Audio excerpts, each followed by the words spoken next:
Строги безбедносни протоколи за извештајот за Катица Јанева. Содржината на класифицираните документи кои денеска ги разгледуваа пратениците во матичната комисија за избори и именувања, наложи сите уреди за снимање да бидат исклучени. Надвор од салата останаа и мобилните телефони на членовите. Тие по 2 часа работа, едногласно и без дискусија, со 13 гласови за.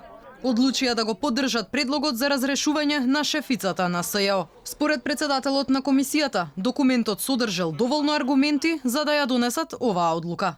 Комисијата за прашање на изборите и именувањата се приклучува практично на таквиот став на тогашниот председател на Советот на јавни обвинители дека да, материјалот дава доволна основа со конкретни активности превземани од осумничените едногласно без дискусија да го донесе заклучокот за предлог господјата Катица Јанева да биде разрешена заради незаконито, нестручно и несовесно работење. Од владеачката СДСМ пак велат, разочарани биле од постапките на специјалната обвинителка, но сепак според нив вината била индивидуална, а не на целата институција. Во тоа време сите верувавме и се уште веруваме во институцијата, но не значи дека ако еден човек во таа институција се огреши и работи против законски, дека сите што работат во таа институција и да ја осудиме целата институција.